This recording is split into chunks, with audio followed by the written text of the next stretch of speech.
Hello, my friend. It's Bronwyn here. It's December 7th, 2020, and let's look at the week ahead. So today is Monday Moon Day. Such a moon day. It's a put on your favorite sweater, drink tea out of your favorite mug, light all the beeswax candles, diffuse all this sandalwood kind of moon day over here. I don't know about you, but I am really feeling the weight of 2020. These days, these eclipse days. And I've been thinking a lot about the energies of these weeks between the lunar and solar eclipse and how the transits seem to be mirroring for us this opportunity to do some sorting and reflection around our Capricorn experiences this year and some letting go, some setting down of our burdens, some clearing the decks so that we are really ready for this new fresh energy that is coming in 2021. So when I say our Capricorn work, I'm talking about these major transits of the big teacher planets through Capricorn this year. Of course, the hallmark transit of this year was the Saturn-Pluto conjunction at the beginning of the year, which really set the tone in Capricorn for the shadows that we would be working with this year and the hard work of growing ourselves up that we have been engaged in. So we're turning a corner now.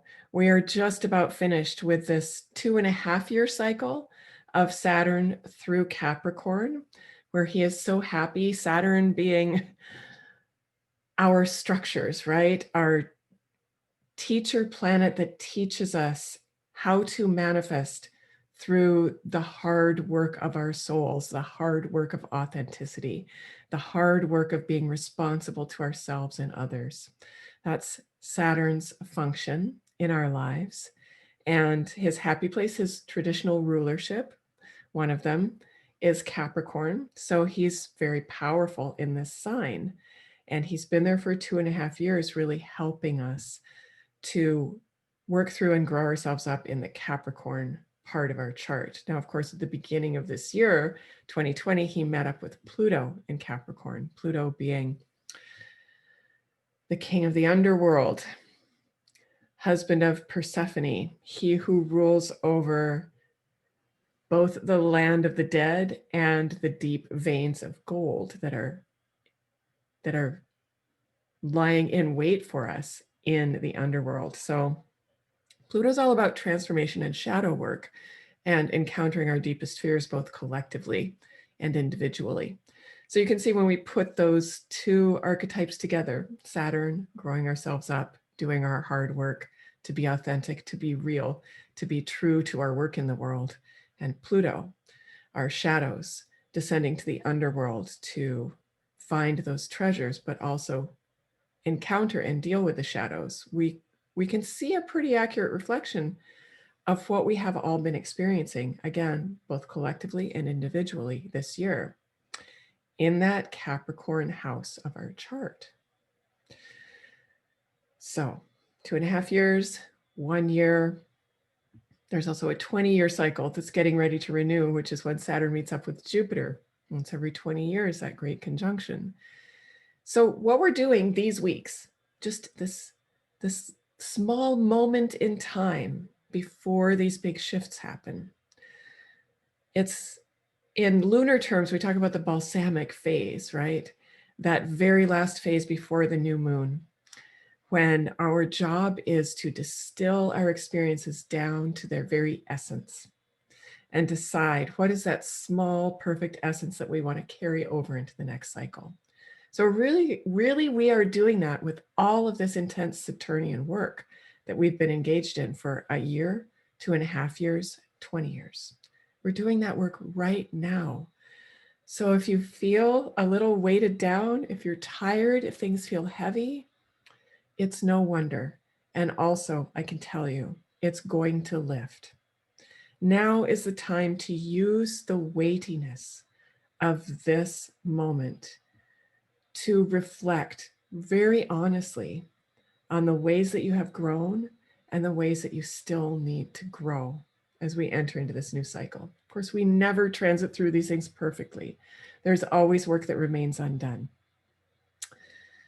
And this week is a really good week to begin to set some burdens down, to practice self-forgiveness for the work that was not completed, to let go of the things that need to go, and to begin to see that we can reward ourselves for the hard work and unburden ourselves of, well, whatever it is that you in your life need to unburden yourself of.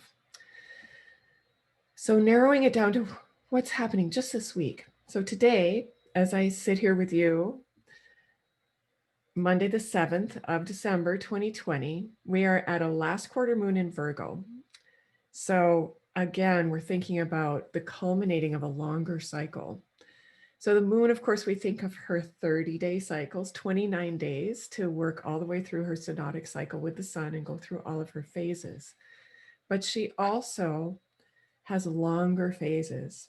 She has a 19-year phase that we can talk about when we talk about the eclipses, which I'll do a little bit next week, but also a 2.5-year cycle that she goes through. It's called the longer lunar gestational cycle. It's in these 9-month increments from new moon to first quarter moon to full moon to last quarter moon where we're sitting now, with 9 months in between, and the moon will visit about the same degree of the same sign at each of those times during that 2.5-year cycle. So here we sit on a last quarter moon at, I believe we're at 19 degrees Virgo when she hit last quarter.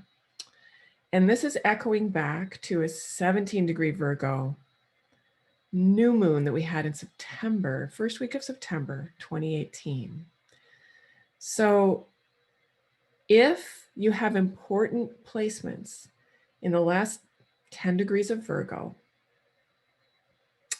or actually the middle 10 degrees of Virgo, I want you to be thinking about what began in your life in September of 2018 that you're beginning to wrap up now. You'll have 9 months to completely release that story, but you're doing the final important work for wrapping up that story here at this last quarter moon. The quarter moons being choice points where we get to edit and release. Release in the sense of accomplishing something and releasing it out into the world, and also release in the sense of letting go of something that's no longer serving. So here's another ending cycle, another more intimate cycle around your emotions, around Virgo related things, about discernment and self-care and health and sacred duty. So look at that Virgo house in your chart as well and think about what was happening way back in September of 2018 and what's the next chapter of that story. So that's today, that last quarter moon is happening. There's another important transit that's happening today, which is to do with one of our goddess asteroids, Pallas Athena. And she, after a little over a year in the sign of Capricorn, has just headed into Aquarius. Yay! She is the first of this little clump of planets, Pluto, Saturn, Jupiter, Pallas Athena, that have been hanging out in the last degrees of Capricorn, making us do all that hard work that I talked about at the top. So she is like the vanguard. She is leading this little pack out of Capricorn and into Aquarius. She's the first one to cross that frontier into Aquarius. And Pallas Athena is that part of us that is such a good strategist. Remember, she was the mentor and strategist and advisor to warriors. So she has that quality of big picture vision, pattern recognition, mentoring, and what wisdom, right? Beautiful gray-eyed Athena, the wise goddess, with the owl on her shoulder. So that part of us is moving into these broader vistas of Aquarius. She's giving us a little hint of what all of these teacher planets will be experiencing over the coming weeks as they move into Aquarius. So you might think about this week as a time to begin to get in touch with your strategic visioning and planning. Of course, because we are in the middle of eclipse season and in that eclipse portal, we don't want to take any really big life-changing action right now. We really want to wait and see how things play out. But that doesn't mean that we can't start to plan and strategize and look ahead and vision and begin to feel that optimism and hope and innocence and clear-headedness and strategic ability and agency, personal agency, beginning to feel those things again as Pallas Athena leads the way into Aquarius. So I'm seeing this as a really, really positive transit. And, you know, whatever you can do this week to begin your strategic planning for the year ahead, whether it's buying that planner, or I'm going to plug my 2021 year ahead planning event, which is happening this weekend, where I'll walk through all of the transits of 2021, but also we'll spend some time together just workshopping and diving into your personal planner and your personal transits for 2021, and we'll work through that together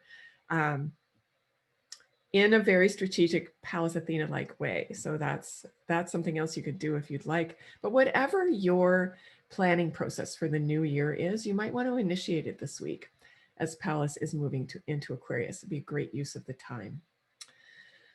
So there's one other transit I want to highlight just for this week, which is when the sun meets the South Node on Thursday the 10th.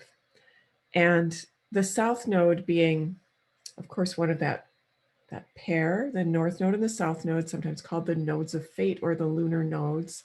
They aren't bodies in space, right? They're mathematical points that define where the apparent path of the sun is crossed by the path of the moon, okay? They're the eclipse points. That's what they are astronomically. Astrologically, they represent these really sensitive points in the chart, in our personal charts, in the current chart of transits, these sensitive points that represent the entrance into North Node, the entrance into our manifest realm from the energetic realms, and the exit out of, the entry into the energetic realms from our manifest realm. That's the South Node. So we pull things in and we manifest through the North Node. We release and pay devotion and let things go into the unseen realms at the South Node. So for that reason, there's a lot of mystery and fear that shrouds the South Node, right? Because it is that portal into the unknown. And sometimes people get a little nervous about that. And it's good to have a healthy respect for that portal. And it is honestly a place where we can lose things. It is where we give things up into the unseen. But because of that, it's also this beautiful place where we can pay devotions, where we can leave flowers on the altar, where we can let go of the things that are no longer serving us, compost them, right? Energetically compost them, let them go, give them up and over to the divine, to the energetic realm so that they can be recycled. And you can pull them back through the North Node, through manifestation. So that cycle of renewal happens through the nodes of manifesting and releasing. And when any planet comes to the South Node, that planet is asking us to release around the issues of that planet. So every year when the sun comes to the South Node, that happens once a year at eclipse season, it's asking us to really look at the way we shine and express ourselves in the world and think about what needs to be renewed. What do we need to give up, give over, pay devotion to, or release in order to renew our shininess and renew the way we show up in the world authentically. So there's a beautiful chance for that this week. It's the chance we get every South Node eclipse season that comes along once a year. And I would love to see everybody taking advantage of all of these different layered transits which are supporting us as we review, as we plan ahead, as we let go, and also as we rest, right? I don't know about you, but I am feeling so tired lately, just really, really tired. We've all, in one way or another, been carrying the weight of the world. And Neptune's been acting on us. He always can make us a little feel groggy and tired. Eclipse season is a lot of energy coming at us and a lot for our psyches to manage and a lot going on in those unseen realms, in the unconscious and in our sacred life. So it can leave you feeling a little depleted in your daily life. So I want you all to be really kind with yourselves this week. Take rest when you need it. You can be kind with yourself and still be honest with yourself about what needs to let go. If you are really tired, you can do what I'm trying to do this week, which is to really think about, what can I let go of to feel more vitality in my life? What am I dragging along with me in my life that really is not serving me anymore and is just sapping energy? So it's a great time to be thinking about that. There's a few more things going on in the sky this week. There's more that I could say about eclipses, but if you want to hear about the transits in a little more detail, you can tune into the podcast that I do each week with my friend, the astrologer Rebecca Beer. It's called Venus Rises. It's on iTunes, it's on Spotify. I'm going to link it here in the notes. And we spend about 30 minutes going through each day of the week, talking about the transits of the week. And we also offer energetic supports for you each week. We talk about herbs and about flower essences, and we talk about minerals and crystals and activities that you can do to support yourself energetically through the particular transits of the week. So you can give that a listen. If you want to really take a walk along the beach with Pallas Athena and do your strategic planning, make your battle plan for 2021, I can help you do that in my 2021 year ahead planning event. And I'm linking that here too. Before I let you go, there's one more thing that I want to tell you about, which also is the third link that I'm going to give you in the notes. This is a panel that I am so honored to be a part of that is being hosted by Amanda Pua Walsh of Astrology Hub. She has brought together 13 amazing world-class astrologers to not only be the guides through her membership program in this coming year, but also to offer this beautiful free event that's coming up this week, which is a 2021 year ahead panel. So there's two different events, a Thursday night and Friday morning. If you sign up, you'll be able to attend the live event, you'll receive the recording, and also you'll get an invitation to a 2021 solstice ceremony that Amanda will be leading on December 21st, which is going to be wonderful. So this is a free event, and you'll get to hear me participating in this panel with 12 other wonderful astrologers as we all talk about, from our different areas of expertise and our different angles, we'll be talking about what you can expect in 2021. So I've linked that below. Like I said, it's totally free. All you have to do is sign up. And I hope to see you there. I hope to see you in my year ahead event on Sunday.